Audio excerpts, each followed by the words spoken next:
Hello and welcome to a brand new Arseblog, Arsecast right here on Arseblog.com.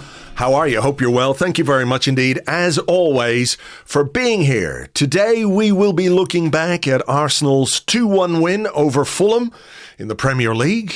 A game which brought some joy because of the return of Bukayo Saka and the fact that he got on the score sheet just 6 minutes after being introduced in the second half. But a game which also brought a measure of despair because we lost Gabriel to a hamstring injury. It looks like Jurrien Timber could be injured too.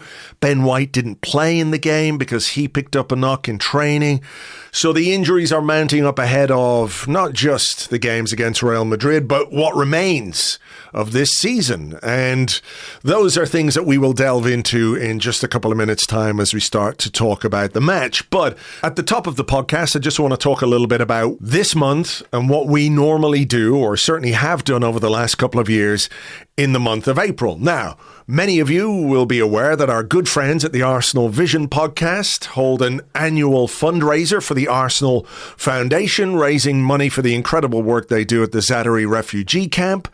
And as we always do, we'll be helping that, we'll be supporting that, we'll be pushing people towards that, because the work that the Arsenal Foundation do there and in other aspects of the work they do is just hugely important and very commendable. And we want to make sure that we can maximize the goodwill of the Arsenal Vision community and of the Arseblog community as well, and maybe even the wider Arsenal community too, who have over the last number of years shown incredible generosity, and the amount of money that's been raised over the last few years has been absolutely amazing. So we'll get Elliot on at some point next week and we'll talk about the fundraiser and the work that they're going to try and do over the course of this month. From an Arseblog perspective, what we have done in April is pledge to donate 100% of our Patreon revenue to charity. And we've done that for the last 3 years, and we're going to do it again this time around as well, because I think it is important when you have a platform and when you have the ability to use that platform to do a little bit of good in the world, then I believe there is a responsibility to do that.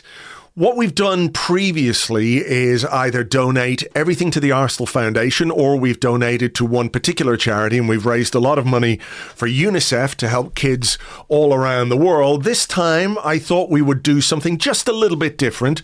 So what we're going to do is split it up 4 ways. We will be helping UNICEF. We will be helping the Arsenal Foundation. We're going to help a charity here in Ireland called Oscar's Kids, who do amazing work for kids with cancer and for the families who are affected by that. And I know this firsthand because our friends and neighbours lost their 19-year-old daughter this year, Freya. And I know what a difference the work that Oscar's Kids made to her parents, Aidan and Emma, and to her brother and sister, Con and Lauren. So I want to make sure that if other families are in that situation, Oscar's Kids can do great work for them and help them through what is obviously a very, very difficult experience. The other charity I haven't quite decided on yet, but it will be something based in London, because I think Arseblog as a website is a global thing because of the way football has gone, and we have an audience all around the world.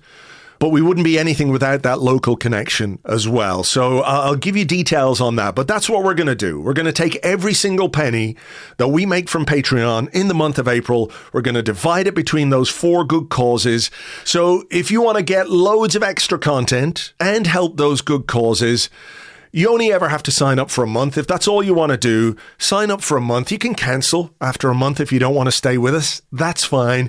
But if you want to sign up in April, please know that every single penny is going to go to charity, to good causes, to help people who really, really need it. So that's our pledge for the month of April, as well as supporting our friends at Arsenal Vision. So if you'd like to get on board, it's patreon.com/Arseblog. Right. I'll park that there for now. And after the conversation that we have, if you want a bit more detail on Patreon, what you get, what the benefits are, stick with us and I'll fill you in that regard. But now, let's talk Arsenal 2. Fulham 1, the ups, the downs, the good and the bad. And with me to do that this morning is Andrew Allen. Hello, Andrew. Good morning. It's nice to be here. Yes. So, listen, this is a game where we've won. You're feeling good about the fact we've won. There's a feel-good moment with Bukayo Saka, but I don't know what your overriding sense is this morning. Look, I'm always happy when we win. I think it was important that we won because obviously Nottingham Forest quite hilariously beat Manchester United last night. Another defeat for United, which is always good fun. But it's come at a cost, if that's the right way of putting it. So what are your sort of base emotions this morning before we get into the nuts and bolts of what happened? I mean, I feel like I've been punched in the gut, really. It's just impossible not to look at the injury to Gabriel more than anything as anything other than a huge blow at this point when we're putting so many eggs in the Real Madrid basket, I guess. And obviously that test is coming up very quickly next week. So, I mean, obviously my automatic reaction when I saw him on the floor was just like, that is the absolute worst. I mean, outside of David Raya probably breaking a leg or something, that was pretty much the worst player we could lose for the upcoming games.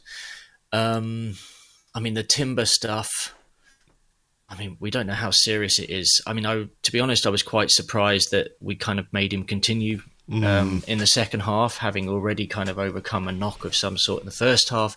And given there's obviously an issue with Ben White, I thought we might go into protective mode and just sort of think, okay, well, let's not take any risks here. We know where we want to put our priorities. And then at the same time, obviously, I mean, it was a joyous thing to see Bukayo Saka come back, and the crowd were, loving that moment. And then obviously for him to just kind of write his own script and be the guy 6 minutes later to get that goal.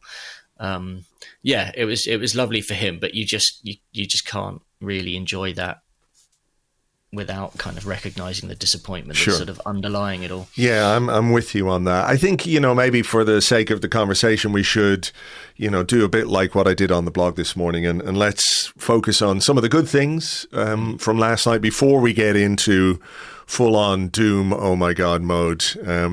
Because that's going to be the easy part. It always is. It always is. But look, it is a big problem. We'll come to that, right? Fulham in the first game that we played against them at Craven Cottage in December ended up playing in a really low block, and I think Marco Silva said afterwards, and certainly Mikel Arteta intimated afterwards as well, that this wasn't Fulham setting out to play in a low block. This was a consequence of the way Arsenal dominated possession and dominated territory, and we ran into that familiar problem that we have, which is not being able to break down a team which is sitting really deep. I mean, we almost did. There was that offside goal right at the death, which could have changed the complexion of how we felt about that day and that performance. It goes from like, this is a big problem to, oh, we've got enough to scrap it out in situations like this. So the margins are fine. I think we accept that. Last night, Fulham very, very, very deliberately came with a low block. They played with a back three, and I was watching in the first couple of minutes to see, because they had quite a bit of the ball in the early stages, I was looking to see what happened as soon as we got possession. As soon as we got possession, it's a line of five across the back, four in the middle, and you've got Raul Jimenez up front. So this was a very deliberate ploy from Fulham to come and sit, deny space, make the game really compact. There was one point in the first half where basically every single player was in this kind of huddle, this clutch of players over on towards our right-hand side. The game had become that condensed, which was obviously their game plan. Were you a little bit surprised by that from Fulham? Because they are, I think, by nature, a bit more of an expansive team, a bit more of an ambitious team. Do you think, having looked at what happened in that first game in December, Marco Silva went, well, we could do what we did then, sit deep, we could nick a goal, make it really difficult for Arsenal, and, we come away from a difficult away fixture with 3 points?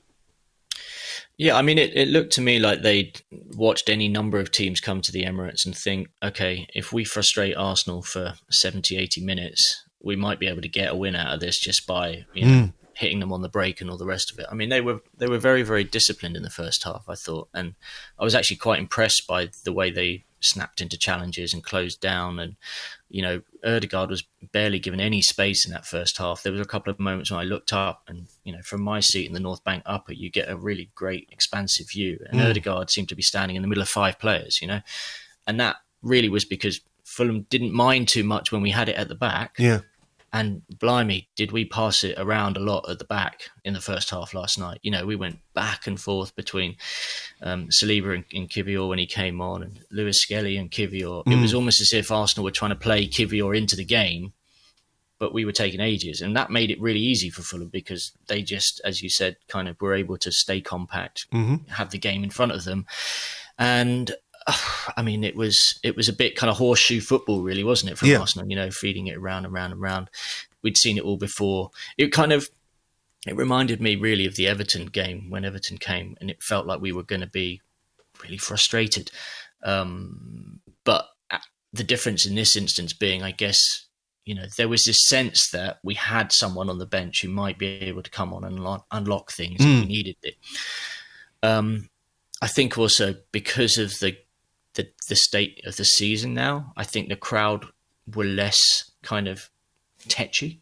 So they didn't really get on the players' backs as much as you might have a few weeks ago if we were really right in the depth of a title charge and getting worried about dropping points. Is that a double-edged sword, though, in a way, in that maybe the crowd wasn't as tetchy, but there wasn't maybe...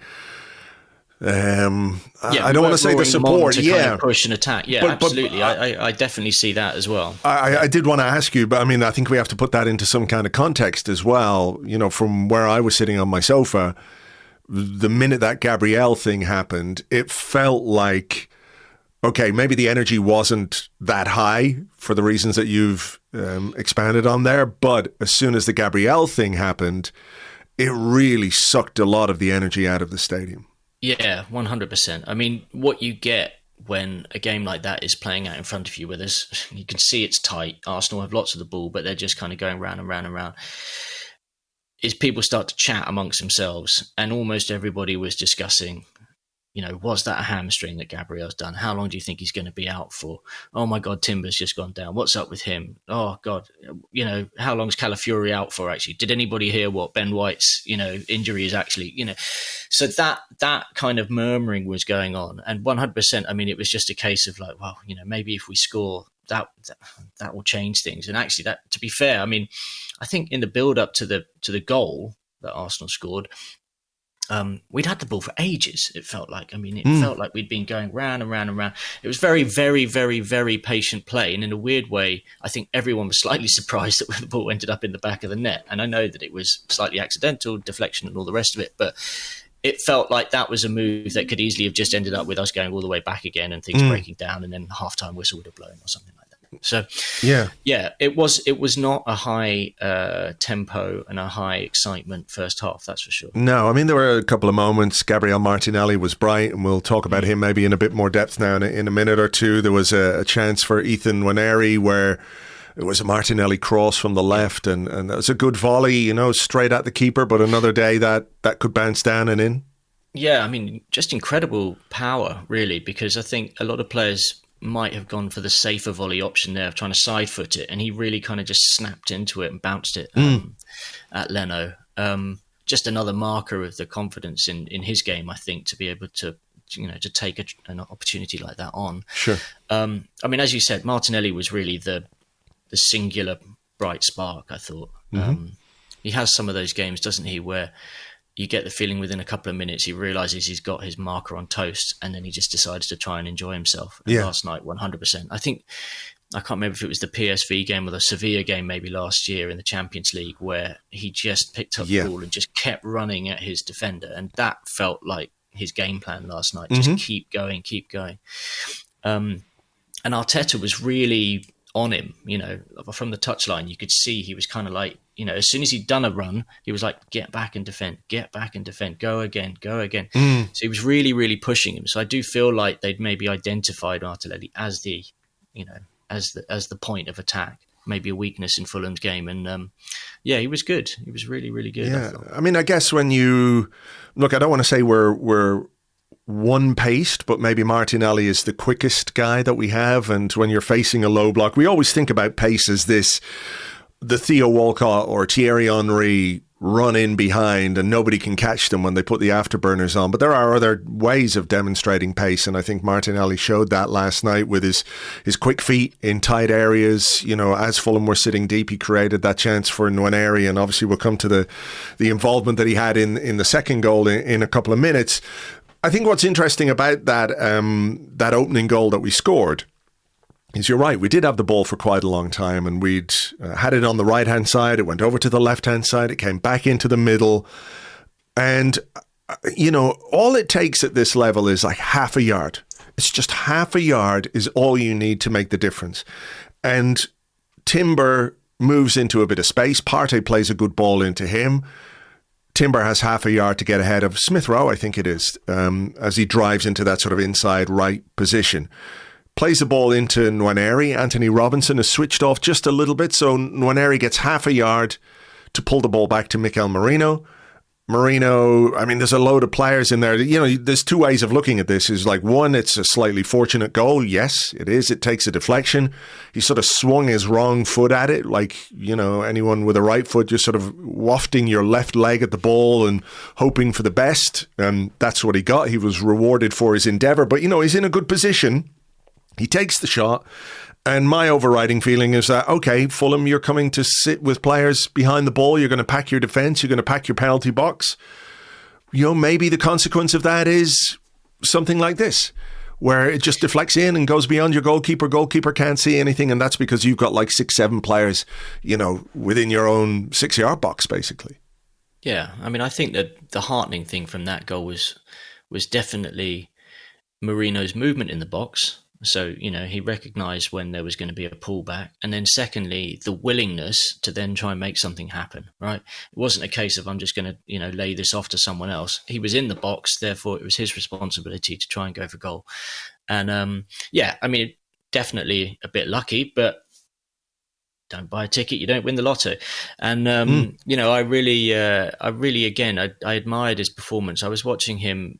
He had to do a lot of hard, dirty work, the Havertz stuff that you just don't necessarily kind of get the praise for. I really thought he worked his socks off. He was really good with the press and the way that he kind of drops in. He was playing pretty close to Declan Rice, I think, by certainly during the second half, there were periods there where the two of them seemed right on top of each other. And I guess that's him just sort of moving naturally into a position where he's more comfortable.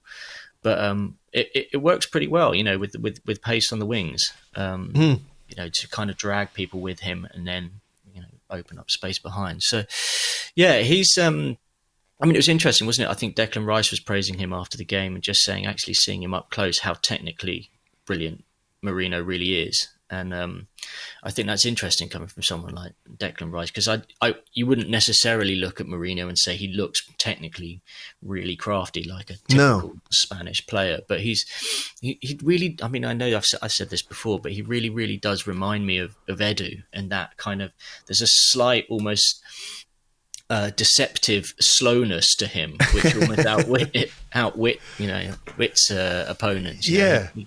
His some people expect him to move quickly with the ball, and actually a slow turn will send the defender the wrong way, and then he'll lay a pass. Yeah, there was one in the second half in particular. I think in the halfway line where around halfway he'd received the ball, and I think every Fulham player, because of what Arsenal do quite a lot, is play it safe a little bit or recirculate the ball and go back and go to the centre halves and go to the fullbacks again.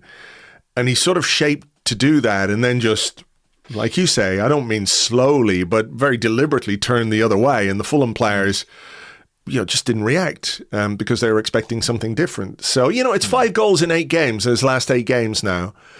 You couldn't have asked for more, really, could you? If you'd said, we're going to stick someone up front, and it doesn't, you didn't even say who that player was. Yeah.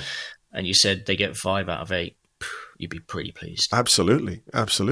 So fair play, and he's doing the job that he's being asked to do, and that gave us a lead at half time, obviously, which was nice, and I think that did sort of re-energize the crowd a little bit for very obvious reasons.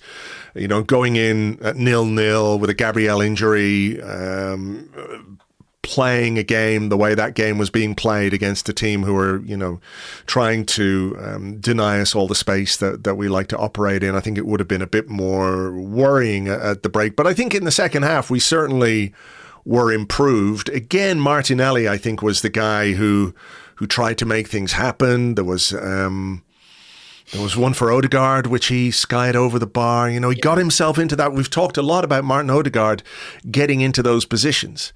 You know, has he got into those shooting positions enough? I think last night he got there, but got the shot all wrong, and not for the first time this season he's got that shot wrong. But there were other moments. There was like a corner. We got our first corner and then had about 4 or 5 corners in a row. That put some pressure on Fulham. Odegaard did deliver a very good corner from the right-hand side. He also put a free kick onto William Saliba's head. I think maybe Saliba should have done a little bit better in that regard as well. Headed over the bar. There was a Rice effort, wasn't there, that was kind of fired over the type of thing that Alessio Russo puts in the top corner, but the men struggle with. I just felt we were far more direct and played with more pace in that second half. It was... I think maybe in part because Fulham had to come and play a little bit themselves. Yeah. You know, they couldn't just sort of sit on a 0-0. You can't do that. I've looked up the stats. You know, I was saying about Saliba and Kivior playing the ball to each other. So Saliba played the ball to Kivior 12 times in the first half. Mm-hmm. And in the second half, he didn't make that pass once. What? Really? Yeah. And in the first half, Kivior gave the ball to Saliba 16 times in the first half. And in the second, he only made that pass twice. Wow. So that's a difference, They just completely stopped kind of going around themselves at the back and just kind of tried to find players in the midfield a bit more, I think. Or I think David Raya went a bit longer as well. Mm-hmm. They were certainly kind of seeing Martinelli as a bit of an outball, I think. Yeah. Obviously, the beauty of having Marino on the pitch when you want to go long is that you've got someone there who can contest the ball, which against someone like Anderson is, you know, otherwise it's just meat and drink for that bloke. For sure. I mean, there were moments. Marino had a shot deflected over. This was in that period where we had the corners. I think Martinelli had a header at the back post, which was blocked behind for another corner. There was a Martinelli header as well. I think it was Nwaneri with the cross, and Martinelli had a header just sort of deflected off a defender, and one of those where it could have gone in the far side of the goal, but it just went into Bernd Leno's arms. But 66 minutes then, we made a change, and that was Bukayo Saka coming back after 3 odd months out with injury and surgery. Nwaneri came off. The reception sounded good from where I was sitting. What was it like inside? Yeah, it was I mean, there's very few players, I think, who command that kind of, you know, reception, really. I mean, even before the game, when his name was read out on the bench, there was a huge cheer, you know, probably even bigger than the cheer that greeted Marino's goal. And then, I mean, it was the highlight of the night watching him come. I say the highlight of the night. I mean, at that point, it was the highlight of the night, seeing him come onto the pitch. I mean, I'm trying to think of comparisons, really. I mean, obviously, when Thierry came back, that was the kind of pinnacle of a player returning from coming on as a substitute and all the rest of it, the huge anticipation that went with that. But this was big. This was a big moment. And I think actually part of the reason why there was a very decent crowd last night was probably linked to the fact that people wanted to see Bukayo Saka.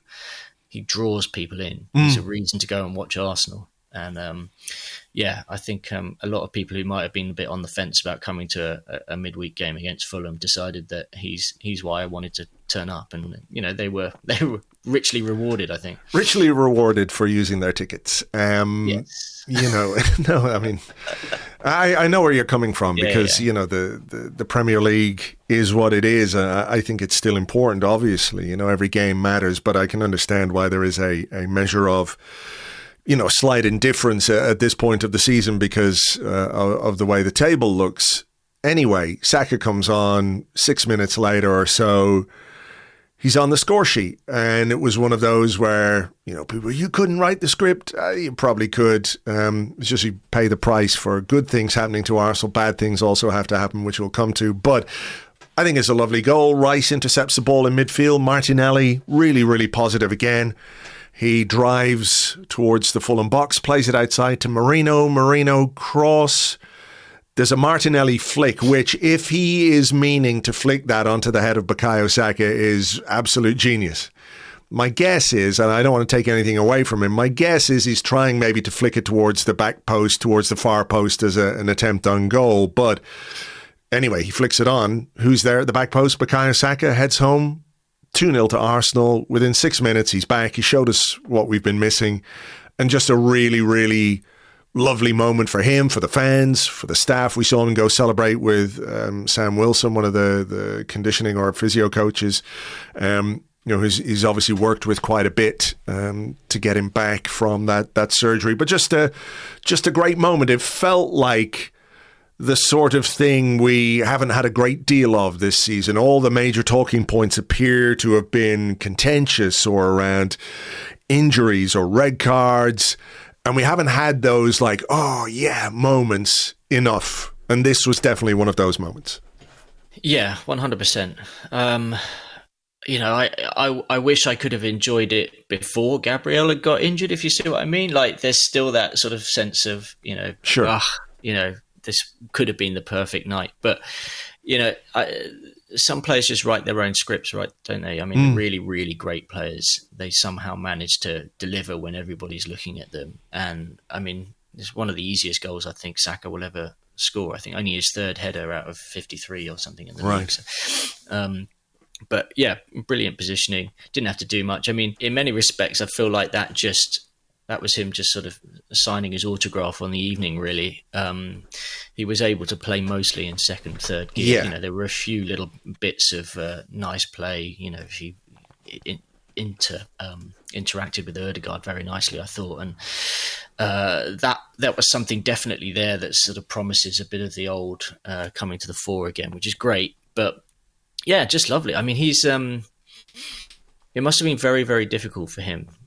Not just, being injured, but also just watching the team struggle bit by bit over the course of the period that he's been out. And, weirdly, 3 months out it's not a crazy length of time on the sidelines, but it just feels like so much has happened in that time, doesn't it? I mean, I know we were second when he went off, and he's second when we still come back, but in that period in between with all sorts of struggles in the cup competitions and all the rest of it. I mean, it's been difficult. So look, let's see how he goes now. I mean, it'll be interesting to see how his body reacts to half an hour on the pitch last night. Obviously we've got Everton coming up, and then he's laying the foundations for a start against Real Madrid potentially. Yes. Yeah. I at this point now, I wouldn't be surprised. So I have to maybe doff my cap to Elliot, who a couple of weeks ago talked about this on the podcast, saying he reckons he might start. Yeah, I think it's much more possible now. Absolutely.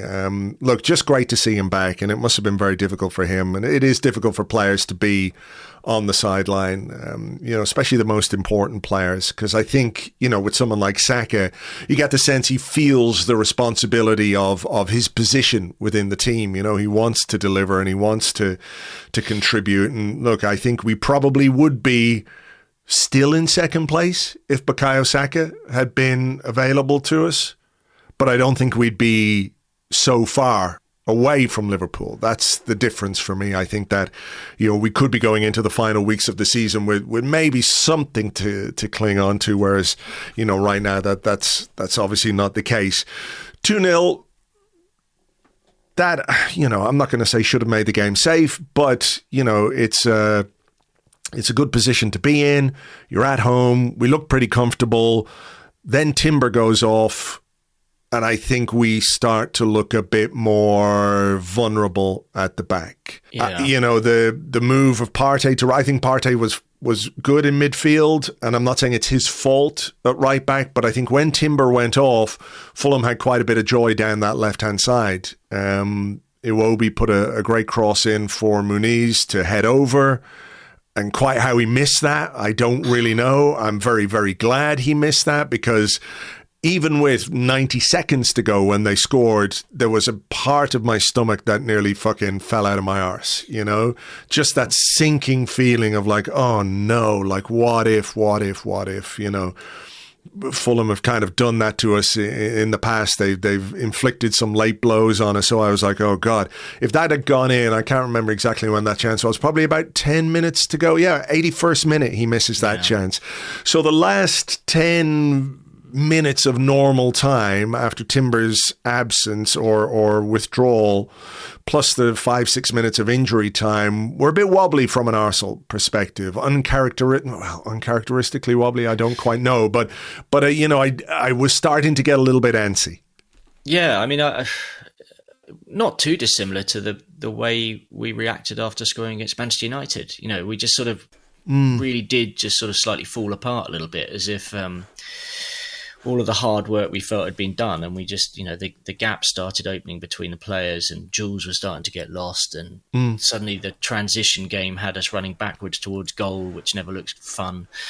I certainly think Iwobi's introduction made a big difference for Fulham, because he just wanted to carry the ball in a way that I don't think really actually Smith Rowe did much actually last night. It was a lot of neat passing and stuff from him, and lovely to see him back. And there was a very nice moment, I think, when the Arsenal crowd tried to sing the Saka and Smith Rowe song, because obviously they kind of basically crossed over, didn't they, on the pitch? They were barely on at the same time. But yeah, I mean, the Muniz chance, I mean, I had no idea how he missed that, because obviously from the other end, I just assumed the ball was going to be kind of nestling in the back of the net. And I just assumed we felt like the game was won and we could just sort of see it out. But as you say, I mean, losing Timber, not great. You suddenly start kind of, I think we pushed Marino back into midfield, didn't we? Pushed Trossard up. Suddenly we became a little bit more lightweight up at the top, so any long balls, less likely to win them, obviously. We just kept kind of losing the ball in midfield, I felt. And I think it's something that we're going to have to stop doing. I mean, we do have a tremendous record, actually, I think, in the Premier League at the moment, of winning games when we've gone one goal up. You know, we're on a great record like that. So you can't really criticise the team for getting too sloppy from winning positions. But at the same time, it is a little bit worrying. And obviously, when you start to look at, well, what's the defensive lineup going to look like in the next couple of games? And we've all had the discussion about whether Thomas Partey at right back is a good thing or a bad thing, but it might be the only thing. It's the only thing, right? So it is what it is, and you have to kind of try and deal with that. And this was maybe just a little bit of a look at what that world looks like, and that's not ideal when you think of some of the pace that we're about to come up against. Yeah, that's true. I mean, just the last sort of 15 minutes of this game, Fulham with 66% possession, just 33 for Arsenal. 80% pass success rate for Fulham, 66% pass success rate for Arsenal. So we were wobbled 4 shots to 1 from a Fulham perspective, and obviously they got a goal. I think Miles Lewis-Skelly just gets caught on the halfway line. It reminded me a little bit of the Liverpool goal. Yeah. Remember when...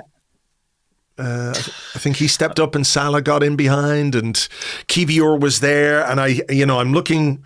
I do want to ask you about Kivior because, I think we have to put his role in the squad in some kind of context, right? I think when the season began, we brought Calafiori in. Calafiori was, obviously someone who was going to play left back a bit as well, but I think also left centre half, because that's where he can operate. So I think you're looking at Kivior as the third choice left centre half, who hasn't played a great deal. So if you're being very kind, or if you're being even mildly kind, you could say he's rusty. He hasn't played a great deal of football. He's come in, he's introduced after 15 minutes into this game. I think on the ball, he did all right, there were some nice passes, but I worry a little bit about his defensive instincts, which I think are distinct from playing time, for me anyway. There was a moment in the second half, maybe before we scored the second goal, where he ran across, intercepted perfectly, read the game well, did the thing he was supposed to do, but then got eased off the ball way too easily by Adama Traore. Traore, I think, took a shot where he should have just played a ball to the back post because Raul Jimenez was there, and that probably would have been 1-1 unless he misses or David Raya makes a wonder save. You can't rule out the second thing. The Muniz chance as well, where I think he sort of delegates responsibility to Miles Lewis-Skelly when I think he should take responsibility for Muniz. I know he's covering that space, but I think, those instincts aren't quite right. And certainly in the goal that we conceded, when Fulham got down that right-hand side, when Lewis-Skelly stepped up, I think it's a mistake. I think it's a part of his game that he'll need to work on a little bit, just make that decision. I think Kiwior's got to come across and engage. I think he's got to do more to stop that ball getting in the box. The ball comes in, Muniz gets there, Saliba, is a cross, it deflects off him, wrong foots Raya into the back of the net, and Fulham get their goal. And I'm not pinning it all on Kiwior at all. I think you have to look at Lewis-Skelly, maybe you have to look at Saliba even in that regard. But the first thought in your mind as a defender is to minimise the opportunity for the opposition. And what Kiwior does, I think, is sort of, how do I put this politely? I think he sort of, he takes the easy option by just deciding to defend the space rather than the man and the ball. I think he basically put the emphasis on the attacker and hoped the attacker would make a mistake rather than dealing with the situation himself. And in that instance at the end, it didn't go his way, right? And there was a few arms flailing around from teammates in his direction when the ball went in the back of the net, I think. I mean, obviously we've got an issue because it's one thing having Miles Lewis-Skelly, who is a fantastic player, but is still learning that left-back role, particularly the defensive side of things, and when to engage players and when to step up and when to have the ball. And you can have Gabriel there alongside him, one of the great centre-backs in world football at the moment, and you've got a little bit of a security blanket. I don't think Jakub Kiwior gives you that security blanket, so you become kind of more exposed as a whole on that left-hand side. And I think that's where I see a bit of an issue over the next week, at least. How do we deal with that? And I think you're very right to point out that, Kiwior's fallen down the pecking order.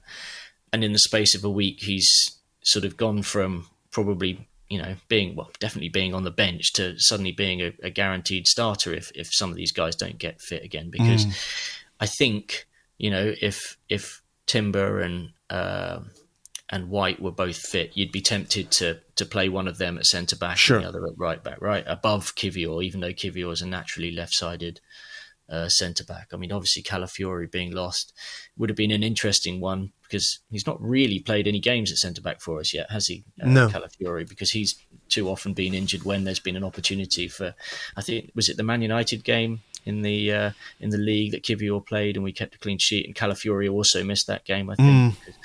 I can't remember if he actually missed it or not, but I feel like he might have done, hence why Kiwior was there. But it's a tough one. I mean, I thought it was interesting. Obviously, Kiwior came up in the press conference and Arteta praised his consistency and also referenced the fact that he's got a big smile on his face because he obviously knows now that he's got an opportunity here to play one of the great games in European football, against Real Madrid. So, I mean, it's good that he's smiling and he's excited and he thinks there's an opportunity there. But, I mean, we are going to have to do absolutely everything to make sure that we're as tight as possible in front of him and then just hope that he produces one of the games of his life, really. Yes. It's not ideal. It's not ideal. It's fair to say. It's not ideal. Let's go back to the injuries then and why we're here and, what we potentially have to deal with. So Gabriel and Timber, this is Arteta talking in the press conference about those two. There are two players in this team that never want to come off, are those two probably. So Gabi felt something in his hamstring. We don't know how big that is, and with Jurrien as well. He already was struggling very early in the game. He managed to continue. At some point he couldn't. So that's the downside to it. So Jurrien was it hamstring? No, Jurrien was the knee. So look, I have some sympathy, a lot of sympathy actually, when it comes to Gabriel and the hamstring, because we were talking before this game about how great it was that he got a yellow card for Brazil. He played one game in the interlull, came back early, had that rest, wasn't overburdened, and 15 minutes into a game, 14, 15 minutes into a game, he's just running back like he does, a couple of dozen times a game, and the hamstring goes.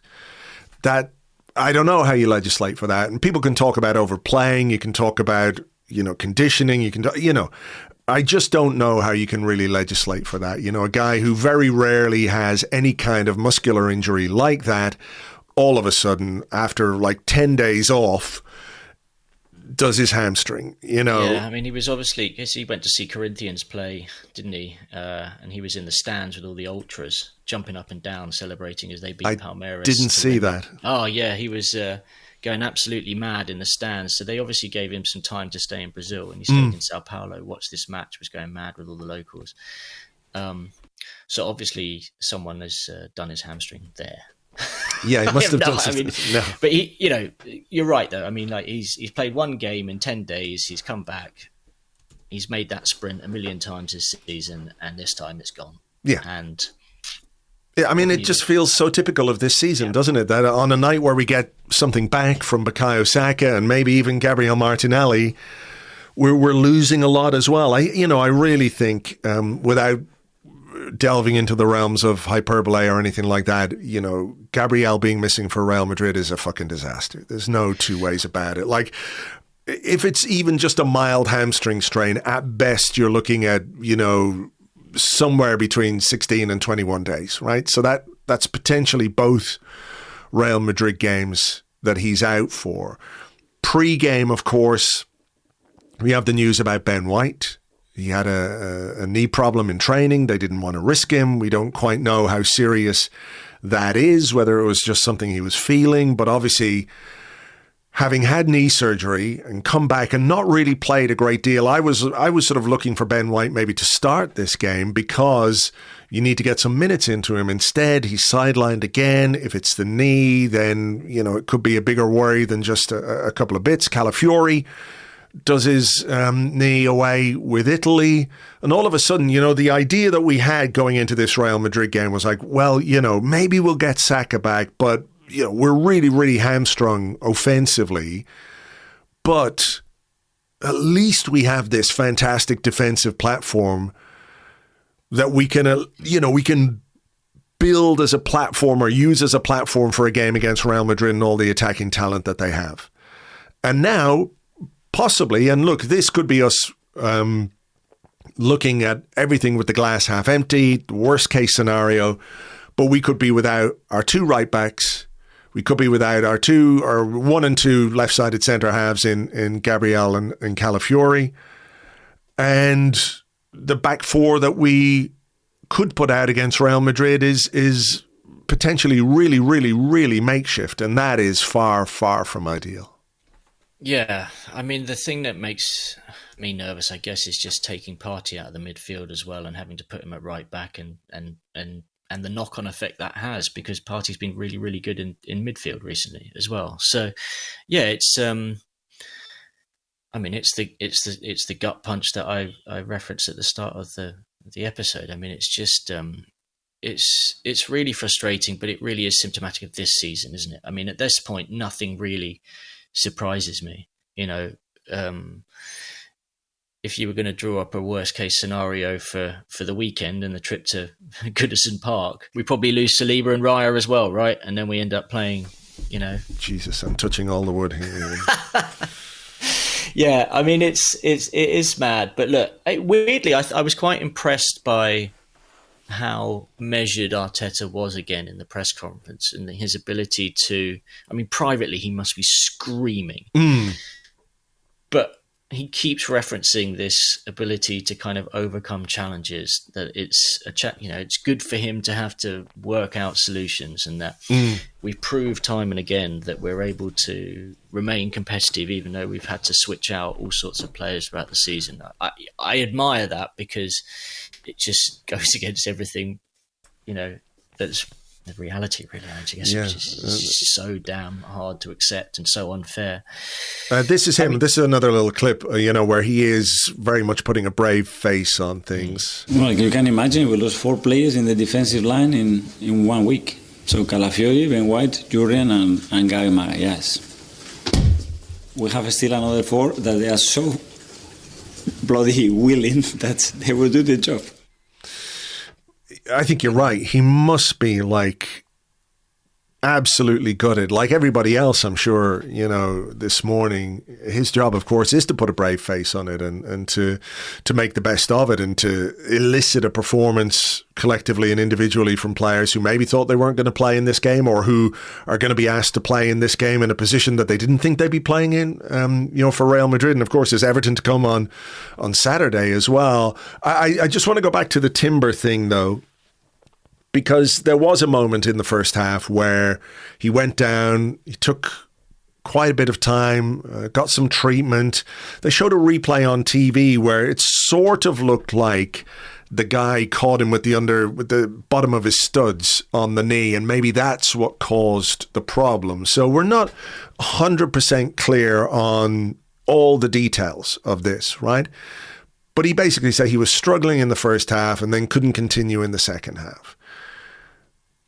Where I have sympathy for the Gabriel situation, I'm a little less inclined to be sympathetic here, because is that something we could have done differently? Could we have managed that moment differently? And look, I acknowledge we've already talked about how when Timber went off, we were more vulnerable down that right-hand side, because I think he's just this sort of consistently difficult fullback for opposition players to deal with. You don't get a lot of change out of Jurrien Timber. Where I think at times we miss Ben White's attacking intent and instincts. I thought that was maybe evident a couple of times last night, or even though Timber was involved in the opening goal.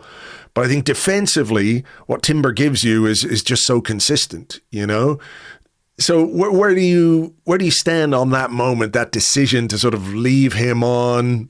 It wasn't really a great option on the bench other than maybe bringing Jorginho on, or, that was about it. Moving Partey to right back, that's about all you have. There was a young kid called Jimmy Gower on the bench. Everyone was going, Jimmy who? Gower who?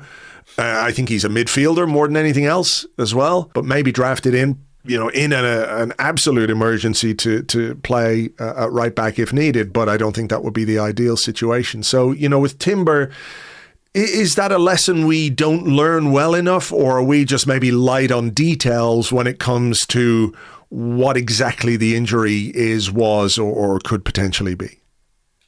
I mean, I think we're light on details. I'd be really curious to know what Timber told the medical team and told Arteta at half time as well. If he's there saying, I'm fine, happy to continue, I guess as a manager, you just sort of take a player's word for it. But I don't know. I mean, my instinct when I saw him go down the first time was get him off. Let's not take any risks. I mean, he was ill for most of the interlull as well, right? So when you layer that on and bear in mind that, those illnesses, when you're trying to play top level sport afterwards, that can always have a knock-on effect as well. I mean, if he felt he was fatiguing by the time he went off and he didn't want to risk it, and actually what he said is, take me off, let's not risk it, then that almost becomes a little bit more understandable. Maybe he's aware of his body and thinking, okay, let's not push this any further now. So I can only hope that it's more precautionary rather than serious. But I don't know. I mean, the way this season's going, I know I know where I think the coin's going to land. Yeah. If you had to put a fiver on it, you wouldn't be putting it on him making a miraculous, speedy recovery. No. I mean, I think of the two, he is, as it stands, as we sit here recording and, time may prove us wrong, I don't think there's any chance Gabriel is available for Tuesday. With Timber, who knows if it's a bit sore and he just wanted to come off, like you say, as a precautionary measure, because he did sit down, I think, didn't he? He did sort of make it clear that he wanted to come off and needed to come off. So maybe, he could be there. And I think, it would make all of our lives a bit happier if he was. I I mean, my gut instinct tells me that Gabriel will not play again this season. I think it's that bad. I think when you pull up like that, doing a sprint, and then watching him, because he went down, he got up because Fulham wouldn't kick the ball out again. Well, they were right, to be fair, Fulham. Yeah, that's fine. I didn't have a problem with that. Yeah. But Gabby was he was unsure as to whether he should stay down and keep players on side or stand up. And then he was sort of he was limping around. He could barely move. And I think once your hamstring does that, and that's not 2-3 weeks for me. That's probably quite serious. So I know I'm speculating. But again, just looking at the way things have played out this season, I mean, you'd be surprised.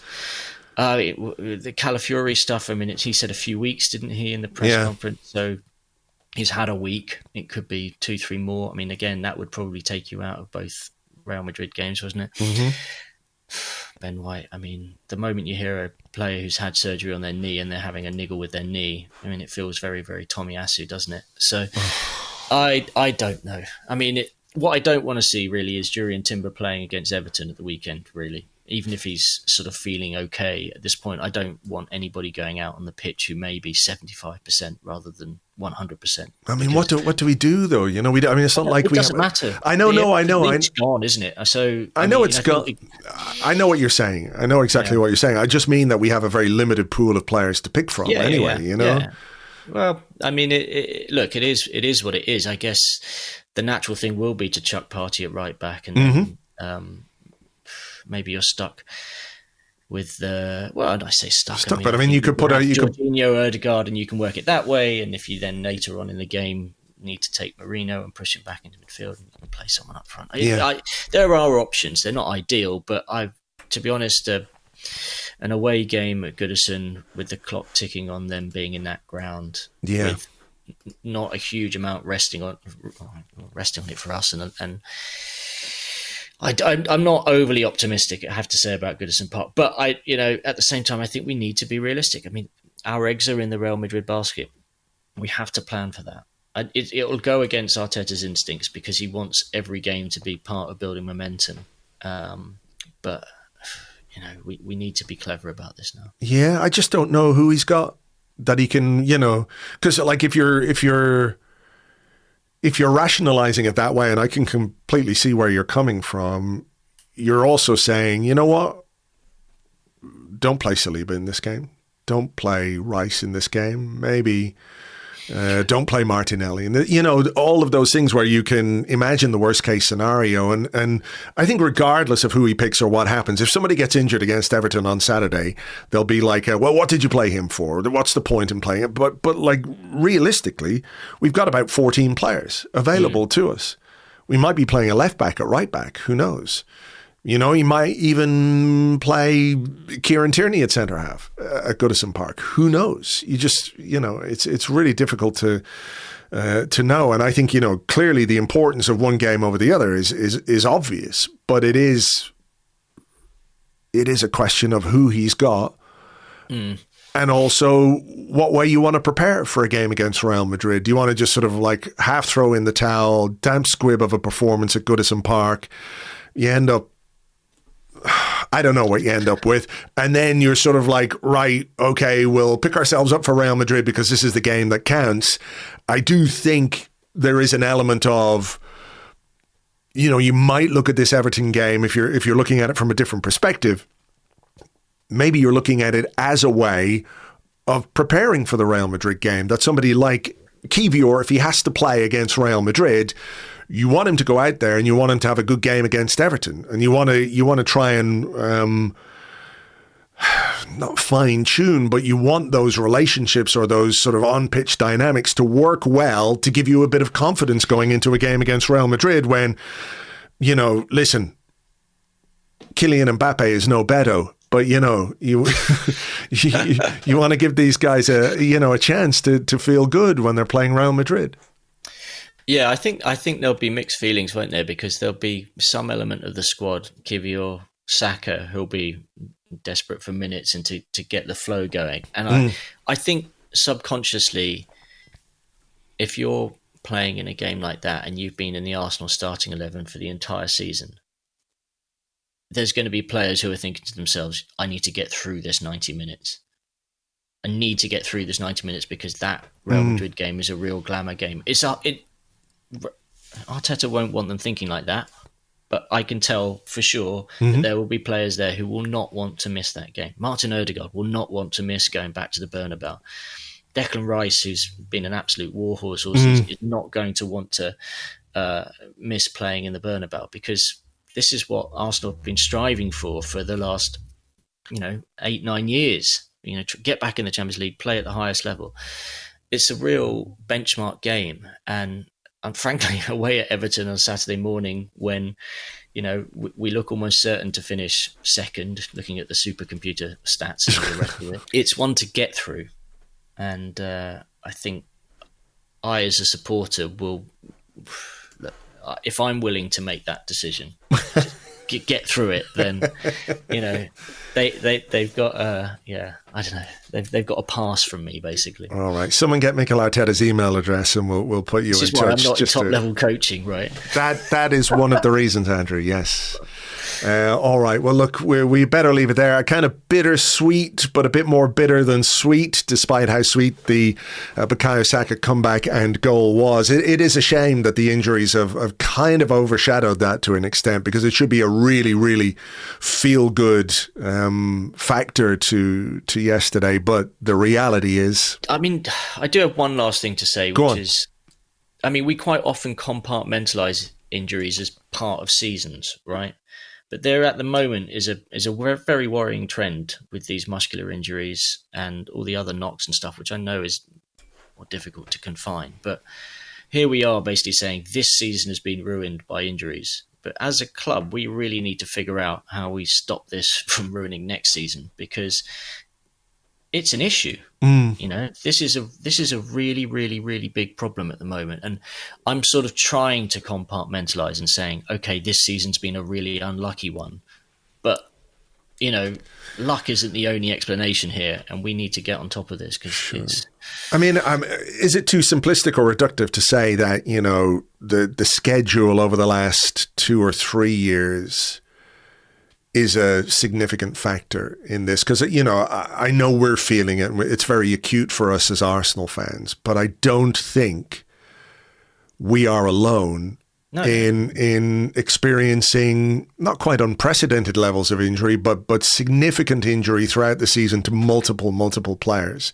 I think when you look across the Premier League and when you look across Europe, you can see that playing out at the top clubs where the players who've been away, who play all the international games, who go to the tournaments every summer, it has to have an impact. So we can look in-house, and I'm sure the medical staff and the sports science people and everybody will be looking at, like, what can we do? How can we improve things? How can we minimize the amount of injuries that we suffer? But if the overriding factor is A, the schedule, and B, I saw something last night about the intensity. Someone put a thing on Blue Sky, and I can't remember what it was, but basically it was about the number of intense actions. I think that was the way they call it. Could have been sprints or something like that in the Premier League over the last number of years. And over the last couple of seasons, they've really, really, really increased. And so maybe the way the game is being played, on top of the schedule, on top of the demands on players, is a key factor to this. That it's not just, are the Arsenal training pitches too hard? Yeah. No, I understand that. I mean, I think Arteta said earlier in the season, wasn't it, that one of the major problems is we're not training the muscles in between the games because we're having so many games. So it's one thing not having time on the training ground to work on tactics, but actually, if you're not able to prepare the muscles in between games, then over the course of the season, you're going to have issues. And there's definitely something there. I think... it's just very frustrating, isn't it? It doesn't matter what club you support. I guess when you're a football fan these days and you're paying a lot of money to go and watch your team, whether that's even on TV with all the subscriptions and stuff, it's just a real shame to see the best players unable to do what they do. Sure.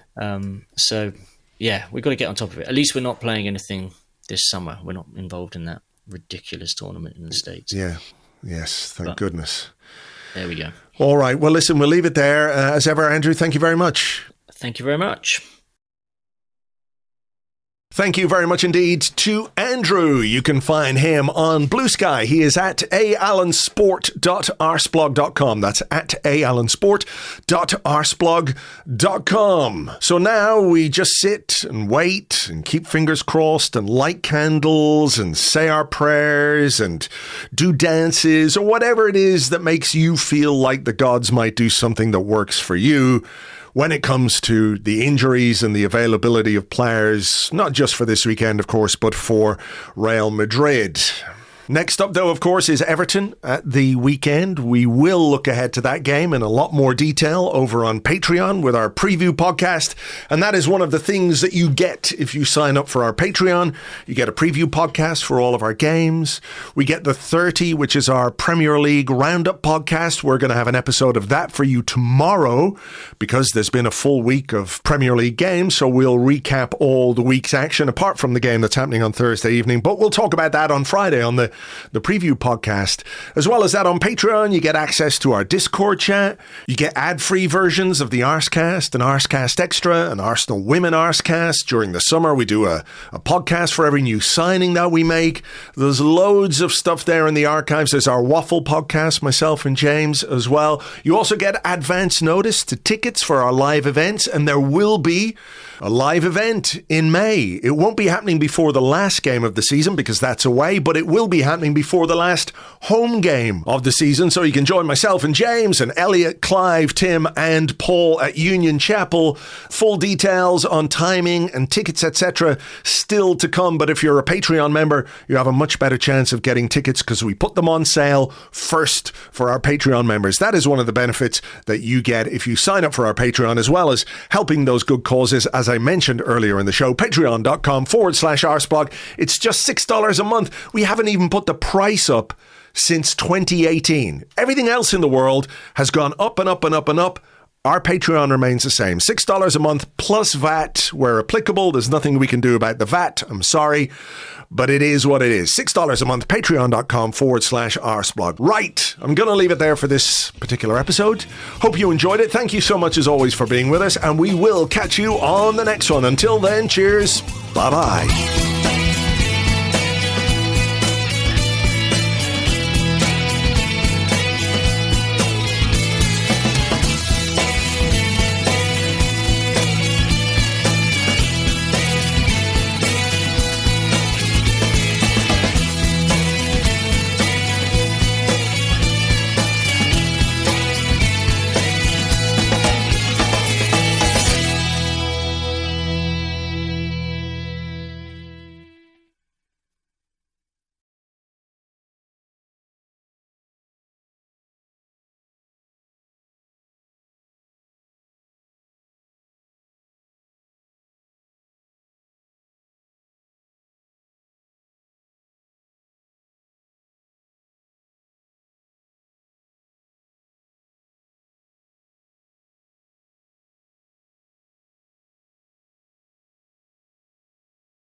Arsenal Football Club today provided an injury update on everyone. The news from inside the Highbury dressing room is that everyone is injured after everyone pulled their hamstrings. Chief Executive Timothy Lewis said, "You get that Florence Nightingale woman in front of me right now. What are we paying her for?" Unfortunately, Miss Nightingale was off sick.